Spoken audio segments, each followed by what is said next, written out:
अस्सलामुअलैकुम dear students, उम्मीद करता हूँ आप सब दोस्त ठीक ठाक होंगे, खैरियत से होंगे। डियर स्टूडेंट्स, आज की इस लेक्चर में हम BSN सेकेंड सेमेस्टर के सब्जेक्ट एनाटमी एंड फिजियोलॉजी के यूनिट नंबर 3 जो कि हमारे साथ नर्वस सिस्टम है, इसको आज हम डिस्कस करेंगे और इसको समझने की कोशिश करेंगे। डियर स्टूडेंट्स, आपको बताता चलूँ कि एग्ज़ामिनेशन के हवाले से ये यूनिट बहुत ज़्यादा इम्पोर्टेंट है और इस यूनिट से बहुत ज़्यादा MCQs आते हैं। सो इसलिए तमाम दोस्तों से मैं ये गुजारिश करूँगा कि इस लेक्चर को गौर से सुने और जितने भी इम्पोर्टेंट पॉइंट्स मैं आपको लेक्चर के दौरान बताता चलूँ तो आप उसको अपने साथ नोट डाउन कीजिए ताकि आपको फिर याद करने में आसानी हो। इसके अलावा अगर आपने अभी तक चैनल को सब्सक्राइब नहीं किया हुआ तो काइंडली चैनल को सब्सक्राइब करें, बेल आइकन को दबाएं ताकि नए वीडियोज़ की नोटिफिकेशन आप दोस्तों को टाइम पर मिलती रहे। तो डियर स्टूडेंट्स, इस यूनिट के ऑब्जेक्टिव्स हमारे साथ मौजूद है जिसमें हम मंदरजा झेल टॉपिक्स पर डिटेल के साथ बात करेंगे। सबसे पहले हम डिफ़ाइन करेंगे नर्वस सिस्टम को, क्या नर्वस सिस्टम किसे कहते हैं। इसी तरह से नर्वस सिस्टम किन चीज़ों से बना हुआ है, मतलब नर्वस सिस्टम की जो ऑर्गेनाइजेशन है उस पर हम डिटेल के साथ बात करेंगे। इसके अलावा नर्व्स किसे कहते हैं, नर्व्स के हमारे साथ जो डिफरेंट टाइप्स है उस पर हम बात करेंगे। इसके साथ साथ हम न्यूरॉन और न्यूरोग्लिया के जो फंक्शन और स्ट्रक्चर है उस पर डिटेल के साथ बात करेंगे, ठीक है। इसके साथ साथ हम ब्रेन के जो डिफरेंट पार्ट्स है जिसमें हमारे साथ hindbrain, midbrain, forebrain आ जाता है, उस पर हम डिटेल के साथ बात करेंगे। इसके साथ साथ हम अपने ब्रेन के जो डिफरेंट पार्ट है उसके फंक्शंस के हवाले से डिस्कशन करेंगे। इसके साथ साथ हम ब्रेन्स सेरेब्रम जो है, सेरेब्रम के हमारे साथ जो स्ट्रक्चर है, सेरेब्रम में हमारे साथ जो स्ट्रक्चर मौजूद होते हैं उस पर बात करेंगे, उसके फंक्शन के हवाले से डिस्कशन करेंगे। इसके साथ साथ ब्रेन और स्पाइनल कॉर्ड के इर्द गिर्द जो 3 लेयर ऑफ मेम्ब्रेन होता है जिसे हम मेनिंजेस कहते हैं उसको हम डिटेल के साथ डिस्कस करेंगे। आखिर में हम ब्रेन में हमारे साथ जितने वेंट्रिकल्स होते हैं, वेंट्रिकल्स से मुराद जितने कैविटीज़ होते हैं उसको डिस्कस करेंगे। और इसके साथ साथ सेरेब्रोस्पाइनल फ्लूइड क्या है, ठीक है, सेरेब्रोस्पाइनल फ्लूइड की प्रोडक्शन किस तरह से होती है, किस तरह से ये सर्कुलेट करती है, किस तरह से इसकी रीएब्जॉर्प्शन होती है, इसके साथ साथ इसके फंक्शन क्या है, इन सब चीज़ों के बारे में हम आज के इस लेक्चर में डिटेल के साथ बात करेंगे। सो तमाम दोस्तों से गुजारिश है कि लेक्चर को गौर से सुने और अंडरस्टैंड करने की कोशिश करें। डियर स्टूडेंट्स, आ जाते हैं नर्वस सिस्टम की तरफ। नर्वस सिस्टम किसे कहते हैं?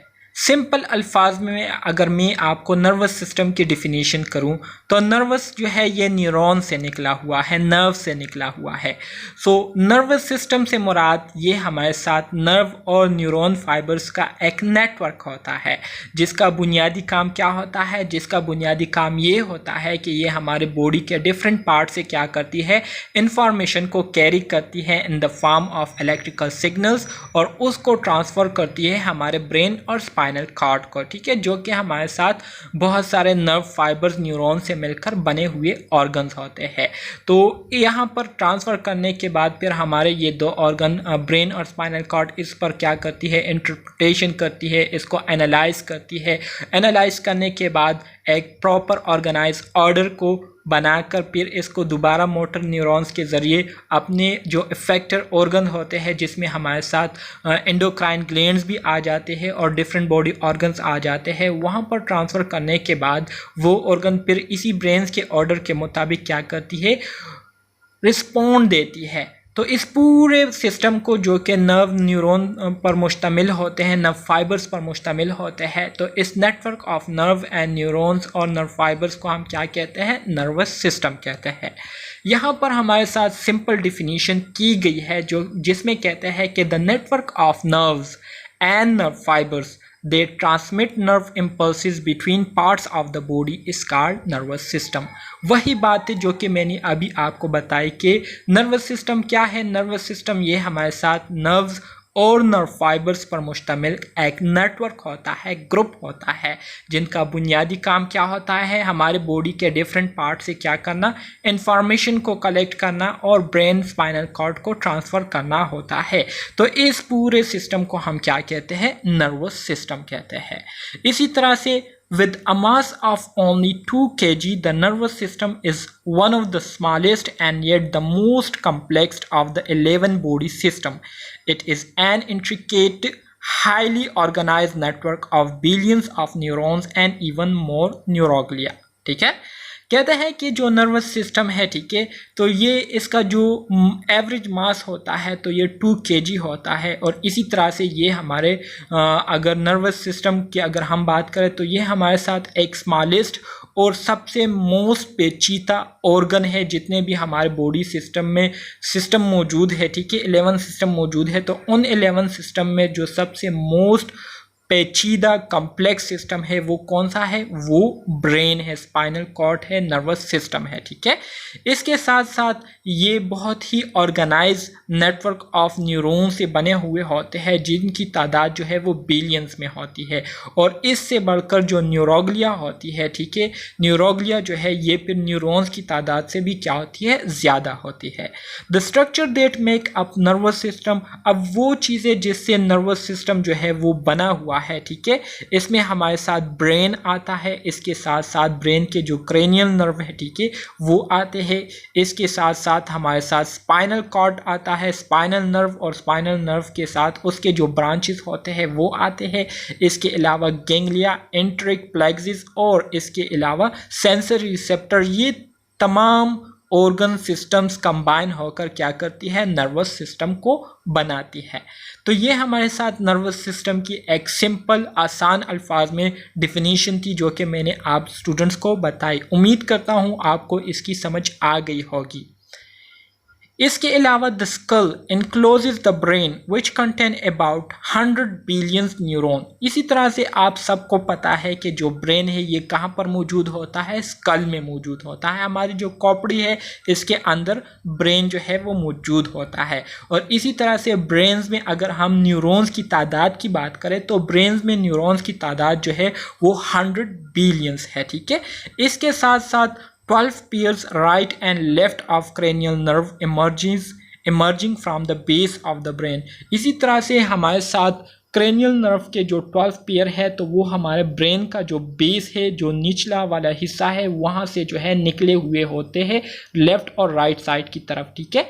इसके साथ साथ स्पाइनल कॉर्ड की अगर मैं बात करूँ तो spinal cord connect the brain through the foramen magnum of the skull and is protected by the bones of the vertebral column, ठीक है।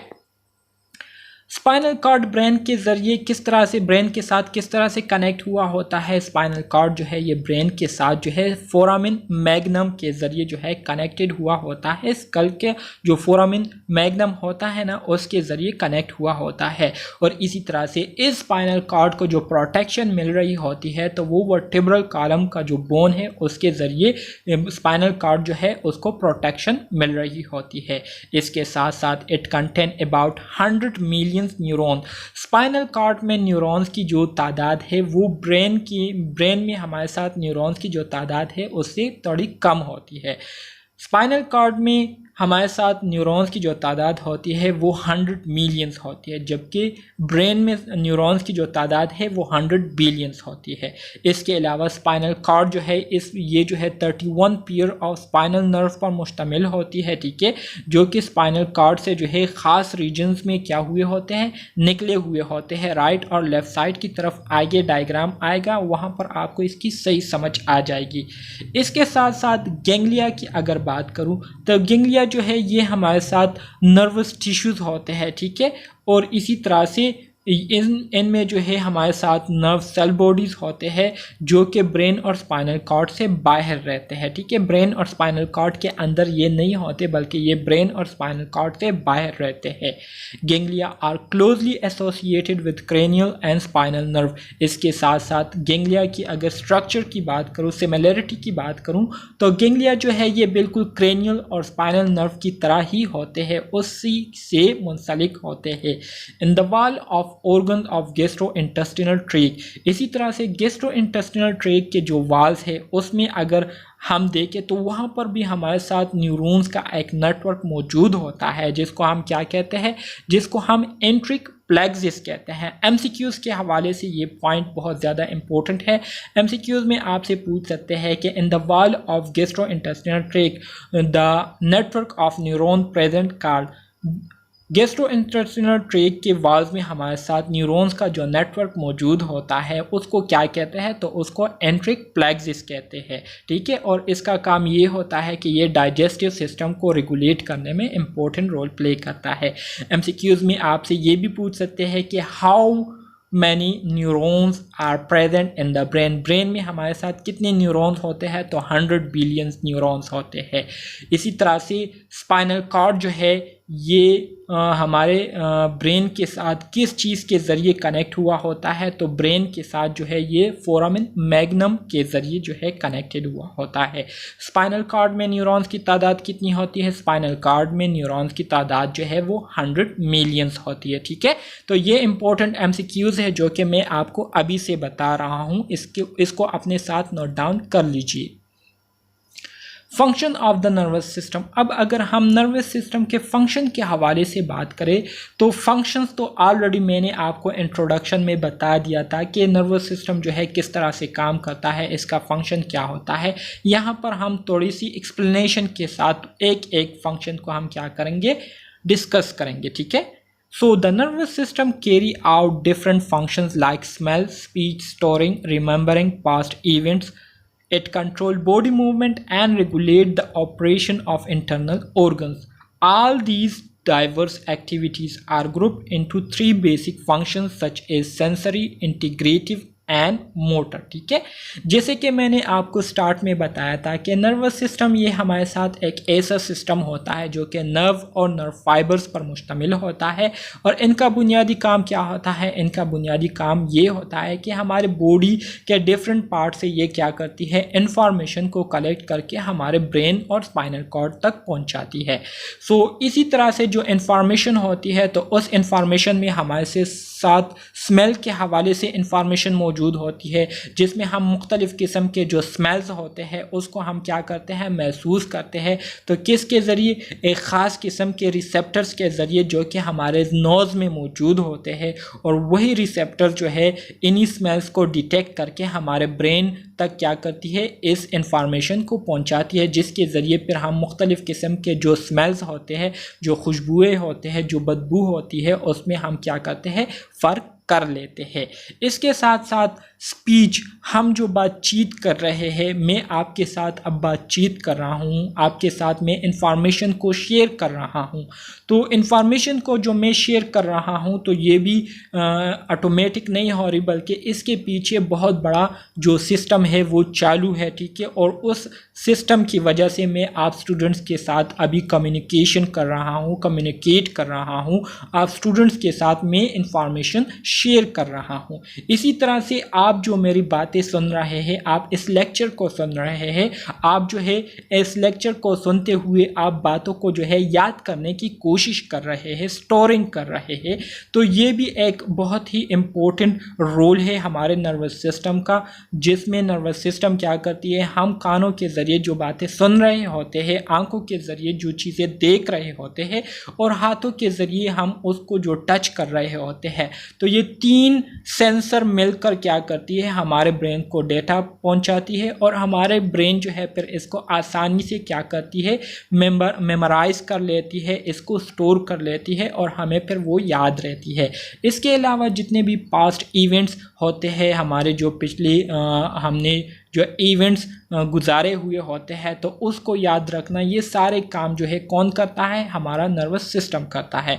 इसी तरह से हमारे बॉडी के जो मूवमेंट है उसको कंट्रोल करना। इसके अलावा हमारे बॉडी के अंदर जो मुख्तलिफ ऑर्गन्स मौजूद है, ऑलरेडी आपने फर्स्ट सेमेस्टर में डिफरेंट ऑर्गन्स को पढ़ा हुआ है डिटेल के साथ। तो उन ऑर्गन्स के जो फंक्शन होते हैं उसको कंट्रोल करने का काम कौन करता है, हमारा नर्वस सिस्टम करता है, ठीक है।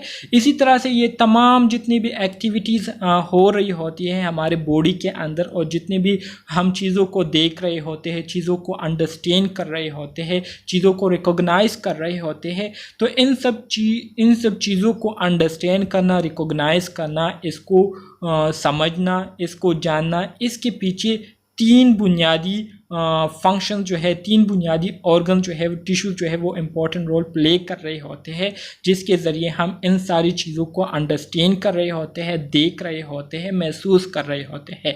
इसमें एक हमारे साथ सेंसरी ऑर्गन्स आते हैं, एक हमारे साथ इंटीग्रेटिव टिश्यूज़ आते हैं और एक हमारे साथ मोटर टिश्यूज़ आते हैं। अब सेंसरी टिश्यूज़ में क्या होते हैं, इंटीग्रेटिव में क्या होता है, मोटर में क्या होते हैं, इसको हम डिटेल के साथ डिस्कस करेंगे। सबसे पहले हम बात करेंगे सेंसरी फंक्शंस के हवाले से। सेंसरी फंक्शन से मुराद सेंस ऑफ टच हो गया, ठीक है, सेंस ऑफ टेस्ट हो गया, मतलब हवासे खमसा, हमारे जो 5 हवासे खमसा है जिसके ज़रिए हम देखते हैं, जिसके ज़रिए हम सुनते हैं, जिसके ज़रिए हम टच करते हैं, जिसके ज़रिए हम मुख्तलिफ़ ज़ायक़ों को महसूस करते हैं, जिसके ज़रिए हम मुख्तलिफ़ स्मेल्स को महसूस करते हैं, ठीक है। तो ये हमारे साथ क्या है, 5 हवासे खमसा है और इसको हम क्या कहते हैं, इसको हम सेंस कहते हैं, ठीक है, सेंसरी इंफॉर्मेशन कहते हैं, जो कि हमारे बॉडी में मौजूद जो सेंसरी रिसेप्टर्स होते हैं, मतलब न्यूरॉन्स की एक किस्म होती है जिसको सेंसरी रिसेप्टर्स कहते हैं, जो कि चीज़ों को महसूस करने के काम करती है।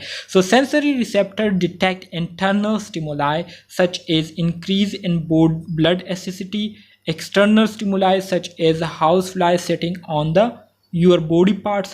Neurons called sensory or afferent neurons carry this sensory information into the brain and spinal cord through the cranial and spinal nerve, ठीक है।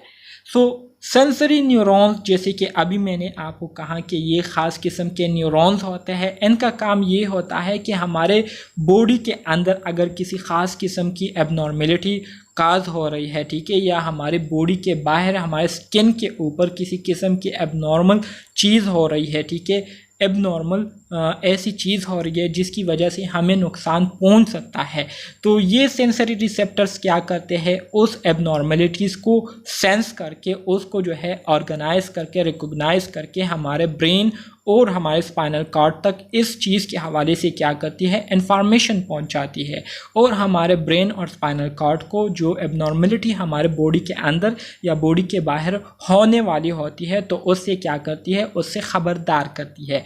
तो ये कौन करता है, ये हमारे सेंसरी न्यूरॉन्स करते हैं या एफरेंट न्यूरॉन करते हैं, ठीक है। इसी तरह से हमारे साथ जो दूसरे न्यूरॉन्स है उसको हम इंटीग्रेटिव न्यूरॉन्स कहते हैं। इंटीग्रेटिव न्यूरॉन्स का जो इंटीग्रेटिव फंक्शन है वो क्या है, वो ये है कि the nervous system integrate sensory information bye analysing and by making decision for appropriate responses. An important integrative function is perception, the conscious awareness of sensory stimuli. Perception occur in the brain, ठीक है। ज़ाहिरी बात है, जब sensory neurons हमारे brain को information पहुंचा देती है, हमारे स्पाइनल कॉर्ड ब्रेन तक डेटा पहुंचा देती है, तो फिर हमारे स्पाइनल कॉर्ड और हमारे ब्रेन का काम ये होता है कि वो उस डेटा को क्या करती है, उस डेटा को इंटीग्रेट करती है, उस पर इंटरप्रिटेशन करती है, उस पर सोच विचार करती है और उसको एनालाइज करती है। उस डेटा को एनालाइज करने के बाद, उसको जानने के बाद फिर उस डेटा के बेस पर हमारा ब्रेन एक ख़ास किस्म का फ़ैसला सुनाती है, ठीक है। और वो फ़ैसला जब सुनाती है तो उस फैसले को सुनाने के बाद फिर हमारा ब्रेन क्या करता है, एक ऑर्डर देता है। उस ऑर्डर को कौन आगे पहुंचाता है, तो उसके हवाले से अब हम बात करेंगे। मोटर फंक्शन, मोटर फंक्शन जो है ये हमारे मोटर न्यूरॉन्स का काम होता है। मोटर फंक्शन क्या है, जब सेंसरी इंफॉर्मेशन इंटीग्रेट हो जाता है, हमारा ब्रेन उस पर इंटरप्रिटेशन, एनालाइजेशन करके उसको से एक डिसीजन निकाल लेता है, एक फ़ैसला कर लेता है। तो फ़ैसला करने के बाद ये फ़ैसला जो है मोटर न्यूरॉन्स को सुना दिया जाता है। मोटर न्यूरॉन्स क्या करते हैं, मोटर न्यूरॉन उस फैसले को लेकर हमारे बॉडी के जो डिफरेंट इफेक्टर्स होते हैं, जिसमें हमारा एंडोक्राइन ग्लैंड आ जाता है, एक्सोक्राइन ग्लैंड आ जाते हैं, इसी तरह से डिफरेंट बॉडी इंटरनल ऑर्गन्स आ जाते हैं, मसल्स आ जाते हैं, तो ये सारे जो है इफेक्टर कहलाते हैं। तो इफेक्टर तक ये फैसला जो है मोटर न्यूरॉन्स ले आते हैं और इफेक्टर्स को सुना देते हैं कि ब्रेन जो है वो ये चाहता है कि हम इस तरह से करें या आप जो है अपना काम इस तरह से करें, ठीक है। तो मोटर न्यूरॉन ने जो ऑर्डर इफेक्टर्स की तरफ लाया हुआ होता है, तो फिर हमारे जो इफेक्टर्स होते हैं, इफेक्टर में मैंने आपको अभी बताया कि एंडोक्राइन ग्लैंड भी आ जाता है, एक्सोक्राइन ग्लैंड भी आ जाते हैं, हमारे मसल्स भी आ जाते हैं, और इसके साथ साथ हमारे बॉडी के जो इंटरनल ऑर्गन्स हैं वो भी आ जाते हैं। तो वो फिर इस ऑर्डर के मुताबिक काम करना शुरू कर देते हैं, जिसकी वजह से हमारे बॉडी में जो एबनॉर्मेलिटी काज हुई होती है तो वो दोबारा अपने नॉर्मल पोजीशन में आ जाती है, और इस तरह से हमारी बॉडी जो है वो नॉर्मल होम्योस्टेटिक कंडीशन में रहती है। So once the sensory information integrated, the nervous system give an appropriate motor response such as muscle contraction और gland secretion. The neurons that serve this function are called motor or efferent neurons. Motor neurons carry information from the brain toward the spinal cord or effectors. Stimulation of the effector by motor neuron causes muscles to contract and glands to secrete, ठीक है। वही बात है जो कि अभी मैंने आपको कही कि जब ब्रेन को इन्फॉर्मेशन मिलने के बाद ब्रेन उस इन्फॉर्मेशन के बेस पर जब कोई डिसीजन ले लेती है, तो डिसीजन लेने के बाद वो अपना डिसीजन जो है मोटर न्यूरॉन्स को सुनाती है। मोटर न्यूरॉन्स उस डिसीजन को ले आती है इफेक्टर्स के पास। इफेक्टर्स में मैंने आपको कहा कि मसल्स भी आ जाते हैं और ग्लैंड्स भी आ जाते हैं, इंटरनल ऑर्गन्स भी आ जाते हैं। तो जब इनको ऑर्डर मिलता है, तो अगर मसल्स को मिला हुआ होता है ऑर्डर, तो मसल जो है उस ऑर्डर के बेस पर कंट्रैक्ट हो जाती है। अगर रिलैक्सेशन का ऑर्डर मिला हुआ होता है तो रिलैक्स हो जाते हैं। ग्लैंड्स को अगर सिक्रीशन हार्मोन्स को सिक्रीट करने का ऑर्डर मिला हुआ हो तो ग्लैंड जो है वो हार्मोन्स को सिक्रीट करना शुरू कर देते हैं। अगर हार्मोन्स को स्टॉप करने का ऑर्डर उनको मिला हुआ हो ग्लैंड्स को, तो ग्लैंड्स जो है हार्मोन्स को सिक्रीट करना स्टॉप कर देते हैं, और इसी तरह से हमारी बॉडी जो है अपने जो नॉर्मल कंडीशन है उसको मेंटेन कर देती है। सो सिंपल अल्फाज में सेंसरी न्यूरॉन्स का काम ये होता है कि ये हमारे बॉडी के डिफरेंट पार्ट से इंफॉर्मेशन को कलेक्ट करके ब्रेन स्पाइनल कॉर्ड तक पहुंचाती है। इंटीग्रेटिव न्यूरॉन जो है फिर उस इंफॉर्मेशन को जो कि ब्रेन में मौजूद जो न्यूरॉन्स होते हैं उस इंफॉर्मेशन पर इंटरप्रिटेशन करती है, उस पर सोच विचार करके फैसला डिसीजन बनाती है, और मोटर न्यूरॉन फिर उस डिसीजन को लेकर ब्रेन स्पाइनल कॉर्ड से लेकर हमारे जो बॉडी पार्ट्स होते हैं, जो इफेक्टर्स होते हैं, वहाँ तक क्या करती है, डिलीवर करती है। तो ये हमारे साथ जो डिफरेंट 3 इम्पोर्टेंट न्यूरॉन्स है जो कि इम्पोर्टेंट रोल प्ले करते हैं हमारे बॉडी में, ठीक है। तो वो ये है, एक सेंसरी न्यूरॉन्स है, एक हमारे साथ इंटीग्रेटिव न्यूरॉन्स है, और तीसरा हमारे साथ क्या है, मोटर न्यूरॉन्स है, ठीक है। तो उम्मीद करता हूँ इन तीनों न्यूरॉन्स के फंक्शन के बारे में आपको समझ आ गई होगी थोड़ी बहुत। अगर कोई क्वेश्चन है तो काइंडली कमेंट बॉक्स में क्वेश्चन पूछ सकते हैं। नर्वस सपोर्टिंग टिश्यूज़, इसी तरह से हमारे न्यूरॉन्स को सपोर्ट करने के लिए भी टिश्यूज़ की ज़रूरत होती है, जिसको हम क्या कहते हैं, न्यूरोग्लिया कहते हैं। न्यूरोग्लिया को क्यों नर्वस सपोर्टिंग टिश्यूज़ कहते हैं, इसके हवाले से अब हम यहाँ पर जानने की कोशिश करेंगे।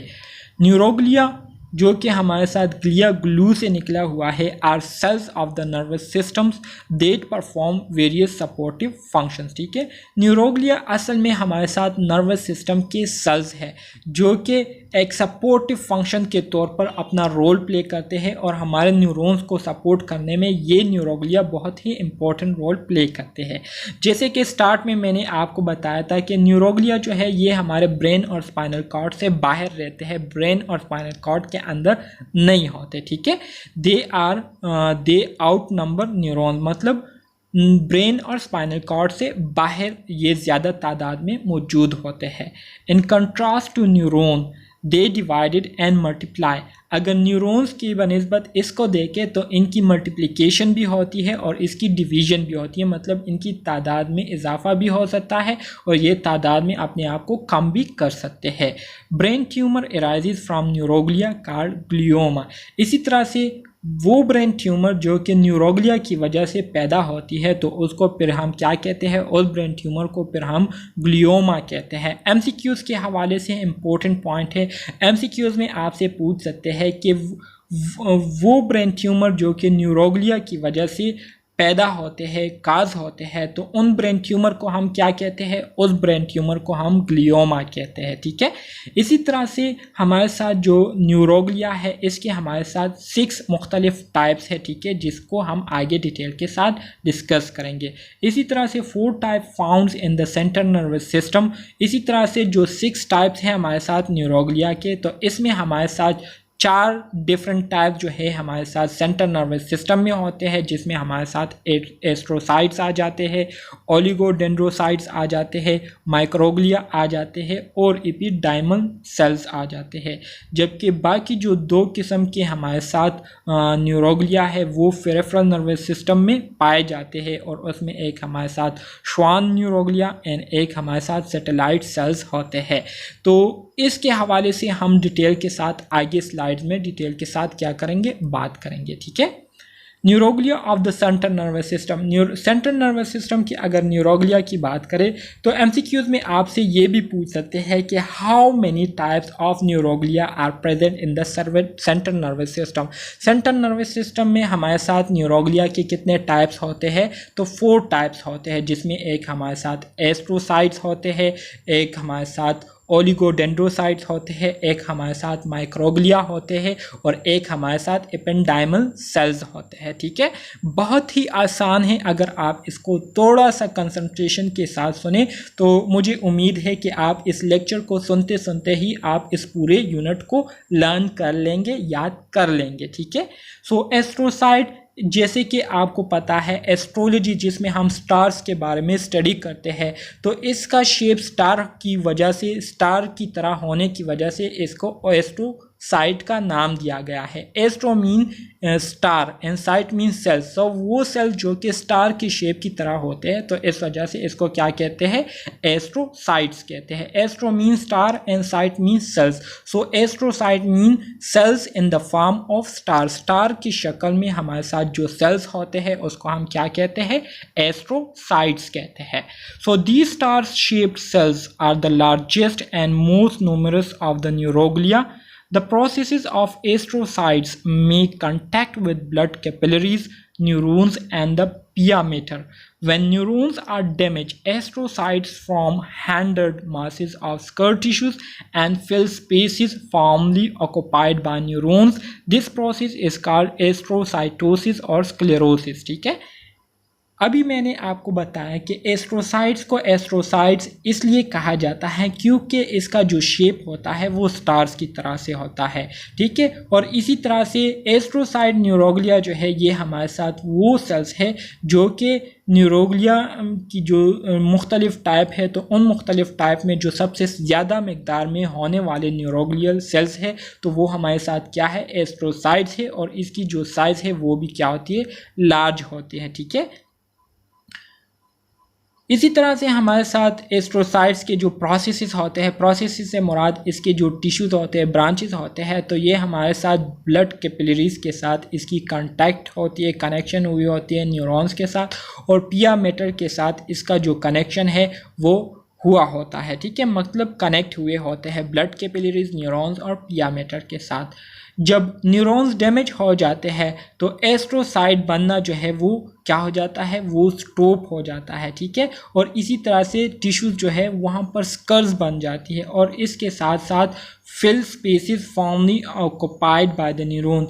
सो वो एरिया जहाँ पर डैमेज हुई होती है तो इस कर्ज के बनने की वजह से वो डैमेज एरिया जो है वो फिर इस एस्ट्रोसाइट्स की वजह से क्या हो जाती है, वो फिलअप हो जाती है, और इस प्रोसेस को क्या कहते हैं, ये वो प्रोसेस है जिसमें एस्ट्रोसाइट डैमेज जो एरियाज होते हैं न्यूरॉन्स जो के डैमेज हुए होते हैं, और वो एरिया, वो न्यूरॉन्स की जो एरिया होती है वो खाली रह जाती है, तो उन खाली एरियाज़ को फिल करने के लिए एस्ट्रोसाइट जो इम्पोर्टेंट रोल प्ले करते हैं और जो प्रोसेस से गुजरते हैं, तो उस प्रोसेस को हम क्या कहते हैं, एस्ट्रोसाइटोसिस या स्क्लेरोसिस कहते हैं। ठीक है, इसी तरह से अगर हम एस्ट्रोसाइट्स के फंक्शन के हवाले से बात करें, एमसीक्यूज़ के हवाले से इंपॉर्टेंट है, एमसीक्यूज़ में आपसे पूछ सकते हैं एस्ट्रोसाइट्स के अगर हम फंक्शन के हवाले से बात करें तो astrocyte provide a supportive framework, ये एक सपोर्टिव फ्रेमवर्क के तौर पर रोल प्ले करता है, जिसमें ये न्यूरॉन्स को क्या करते हैं, सपोर्ट करते हैं। इसी तरह से ब्लड कैपिलरीज को सपोर्ट करते हैं, ठीक है।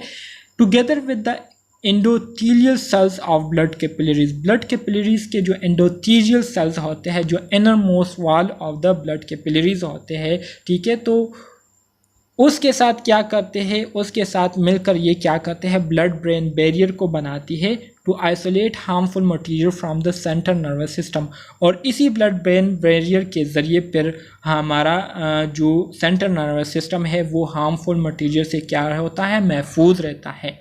They help in nourishing a neurons, ये न्यूरॉन्स को नरिश करने में इंपॉर्टेंट रोल प्ले करती है। इसके साथ साथ chemical composition of tissue fluid की जो केमिकल कंपोजिशन है उसको कंट्रोल करती है, और जो न्यूरोट्रांसमीटर एक्सेस है उसको क्या करती है, उसको कंट्रोल करती है। जैसे कि मैंने आपको बताया कि जो एस्ट्रोसाइड्स होते हैं तो ये एक बहुत ही इम्पॉर्टेंट रोल प्ले करते हैं किसमें, सेंट्रल नर्वस सिस्टम को सपोर्ट करने में, ठीक है। क्योंकि इनका काम क्या होता है, इनका काम ये होता है कि ये क्या करते हैं, हमारे जो न्यूरॉन्स है उसको नरिश करते हैं। नरिश से मुराद उसको फ़राग देते हैं, उसको फूड देते हैं, उसको ऑक्सीजन प्रोवाइड करने में इम्पोर्टेंट रोल प्ले करते हैं।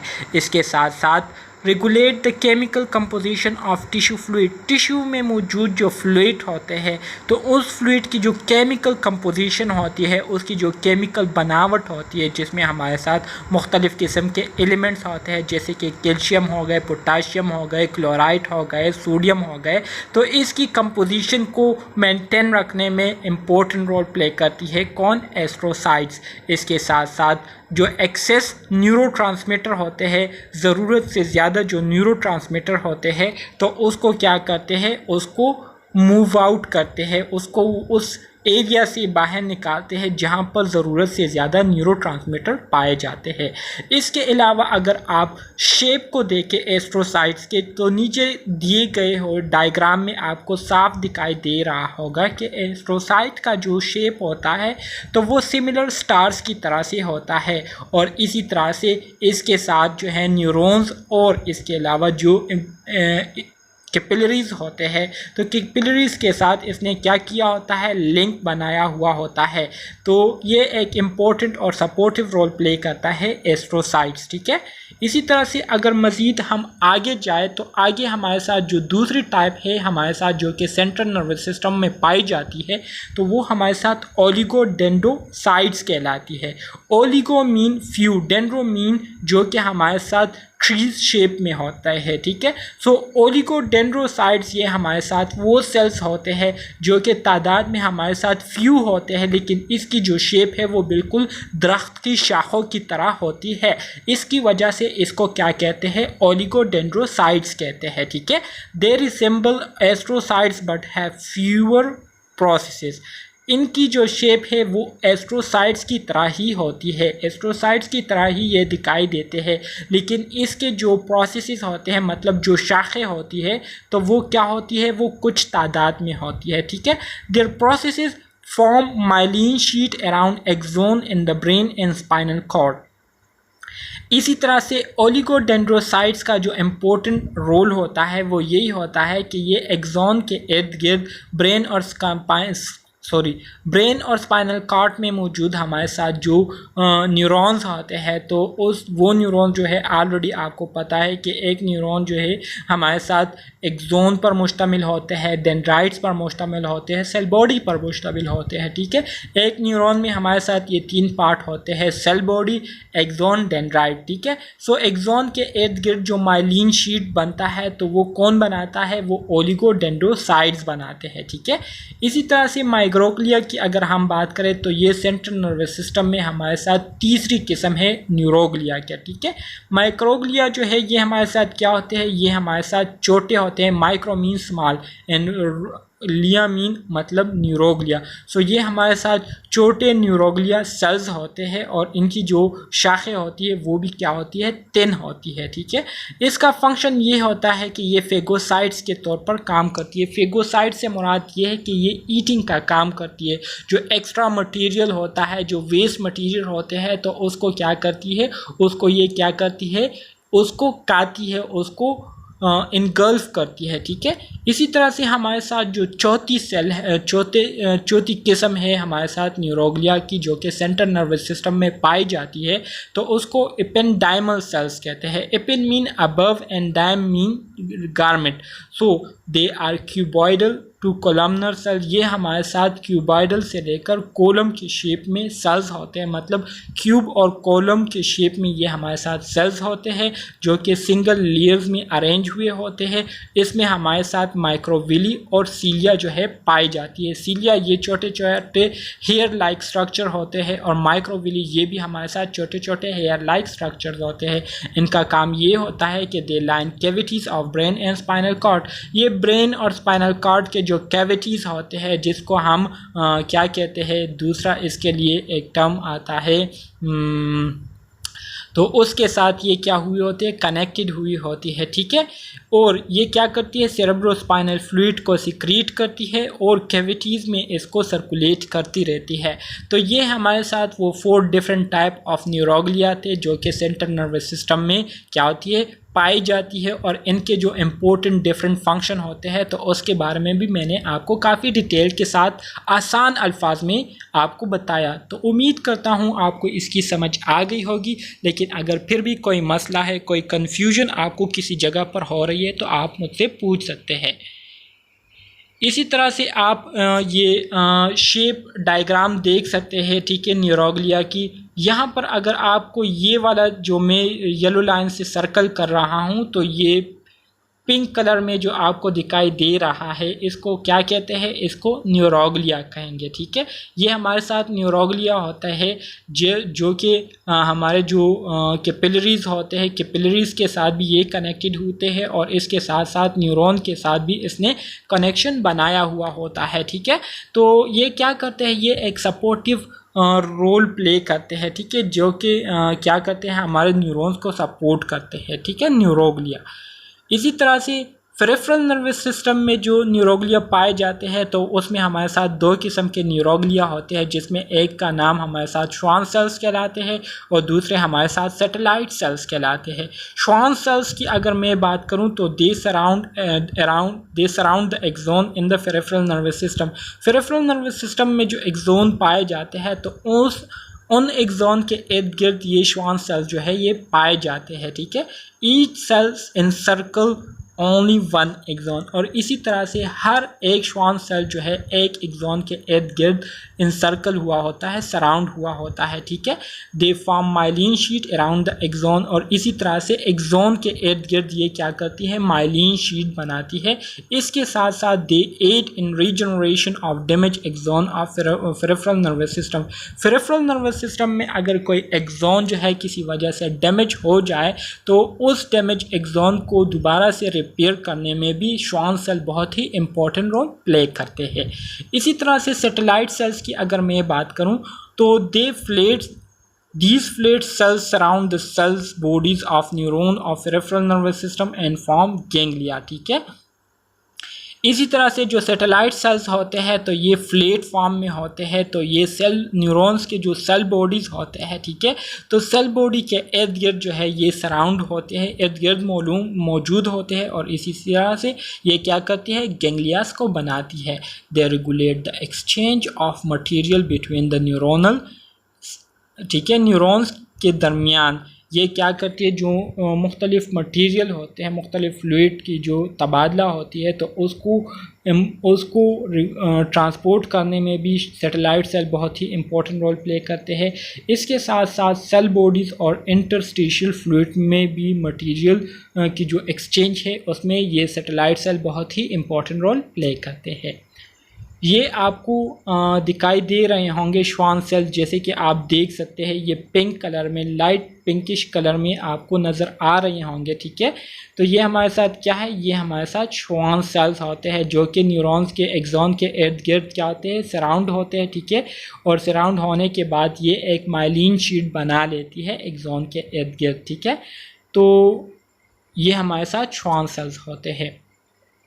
इसी तरह से पेरिफेरल नर्वस सिस्टम में एक्सोन की जो रीजनरेशन होती है, तो वो किस तरीके से होती है आप देख सकते हैं इस डायग्राम में, ठीक है।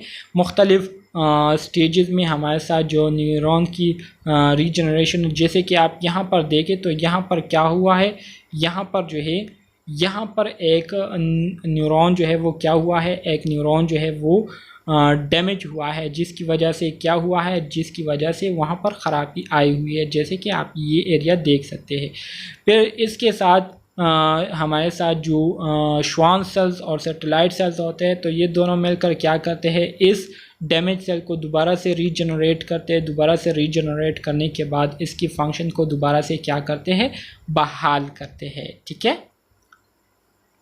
ये मुख्तलिफ डायग्राम हैं हमारे साथ न्यूरॉन्स के, और इसी तरह से जो डिफरेंट न्यूरोनल सेल्स है उसके। ठीक है, ये एक न्यूरॉन का जो ओवरऑल स्ट्रक्चर होता है वो इस तरह से होता है। न्यूरॉन जो हमारे बॉडी में पाए जाते हैं तो वो इस तरह से होते हैं।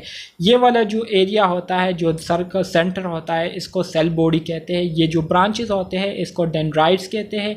इसी तरह से ये वाला जो एरिया होता है जो मैंने सर्कल किया है, ठीक है, तो इसको क्या कहते हैं, इसको एक्सॉन कहते हैं। और ये येलो येलो जो आपको नज़र आ रहे हैं तो इसको माइलिन शीट कहते हैं। ठीक है, माइलिन शीट के अंदर जो डॉट लाइक स्ट्रक्चर आपको ऑरेंज कलर में दिखाई दे रही है तो इसको श्वान सेल्स कहते हैं। और यहाँ पर हमारे साथ जो एंड में जो ब्रांचेस होते हैं इसको क्या कहते हैं, इसको एक्सॉन टर्मिनल्स कहते हैं। ठीक है, और इसी तरह से माइलिन शीट के दरमियान जो एरिया होता है, ठीक है, इसको क्या कहते हैं, इसको नोड ऑफ रनवीर कहते हैं, रनवीयर्स कहते हैं। ठीक है, तो ये हमारे साथ एक न्यूरॉन है जो कि हमारे साथ डिफरेंट स्ट्रक्चर्स पर मुश्तमिल होता है। ठीक है, और हर एक स्ट्रक्चर का अपना एक अलग ही फंक्शन होता है जिसको हम आगे डिस्कस करेंगे। Properties of neurons. न्यूरॉन्स की अगर हम प्रॉपर्टीज़ की बात करें डियर स्टूडेंट्स, तो न्यूरॉन्स के हमारे साथ बहुत सारी प्रॉपर्टीज़ है, बहुत सारे फंक्शन है। ठीक है, so special characteristics of neurons के जो ख़ास खसूसियात है वो ये है कि लॉन्गिटिविटी। लॉन्गिविटी से क्या मुराद है, लॉन्गिविटी से मुराद यह है कि can leave and function for a life time.